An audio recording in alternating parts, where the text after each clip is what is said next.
പെരിയാർ മത്സ്യക്കുരുതിയിൽ പ്രധാന വില്ലനായത് സൾഫൈഡ് തന്നെ.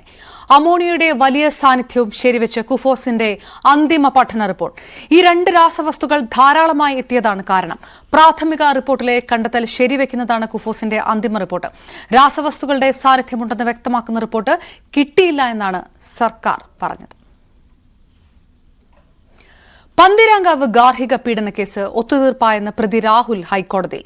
എഫ്ഐആർ റദ്ദാക്കണമെന്നാവശ്യപ്പെട്ടുള്ള രാഹുലിന്റെ ഹർജിയിൽ സർക്കാരിനോട് ഹൈക്കോടതി നിലപാട് തേടി.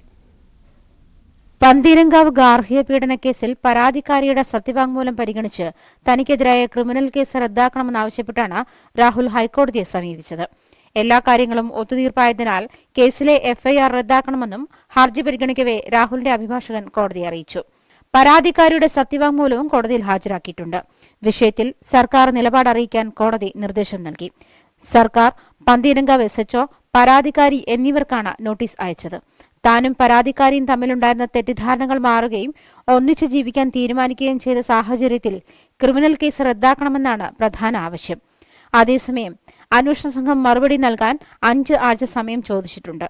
പന്തീരങ്കാവ് പോലീസിന് നോട്ടീസ് ലഭിച്ച ശേഷം പോലീസ് വീണ്ടും പെൺകുട്ടിയുടെ മൊഴി രേഖപ്പെടുത്തും. അന്വേഷണ സംഘം മറുപടി കോടതിയെ അറിയിക്കുന്നതോടെ കേസ് അവസാനിക്കുമെന്നാണ് പ്രതീക്ഷയെന്ന് പ്രതിഭാഗം അഭിഭാഷകൻ ഷമീം ബക്സാൻ പ്രതികരിച്ചു. കേസ് ഇന്ന് ബഹുമാനപ്പെട്ട കോടതി പരിഗണിച്ചു. കേസ് ഇൻസ്ട്രക്ഷന് വേണ്ടിയിട്ട് പന്തീരങ്കാവ് പോലീസിലേക്ക് ഇൻസ്ട്രക്ഷൻ നോട്ടീസ് അയക്കുകയും ആയത് 6/8 കേസ് വെച്ചിട്ടുള്ളത്. പ്രോസിക്യൂഷൻ സൈഡിൽ നിന്ന് 307 ഉണ്ടെന്നും ആയതുകൊണ്ട് തന്നെ കുറ്റപത്രം സമർപ്പിക്കാൻ സമയം വേണമെന്നും പറഞ്ഞതിന്റെ അടിസ്ഥാനത്തിലാണ് കേസ് 6/8 വെച്ചിട്ടുള്ളത്. 2024 മെയ് 30 പരാതിക്കാരി എനിക്ക് ബഹുമാനപ്പെട്ട ഹൈക്കോടതി മുമ്പാകെ അഫിഡവിറ്റും വക്കാലത്തും നൽകിയിരുന്നു. ആ ഡോക്യുമെന്റ് പ്രകാരമാണ് ബഹുമാനപ്പെട്ട ഹൈക്കോടതി മുമ്പാകെ ഞാൻ കോഷ് ചെയ്യാൻ നൽകിയിട്ടുള്ളത്. വീട്ടുകാരുടെ സമ്മർദ്ദത്തെ തുടർന്നാണ് രാഹുലിനെതിരെ ഗാർഹിക പീഡന പരാതി നൽകിയതെന്ന് വ്യക്തമാക്കുന്ന വീഡിയോ കഴിഞ്ഞ ദിവസം പരാതിക്കാരി പുറത്തുവിട്ടിരുന്നു. എന്നാൽ ആരുടെയോ സമ്മർദ്ദത്തിന് വഴങ്ങിയാണ് പരാതിക്കാരി മൊഴി മാറ്റിയതെന്നായിരുന്നു വീട്ടുകാരുടെ ആരോപണം.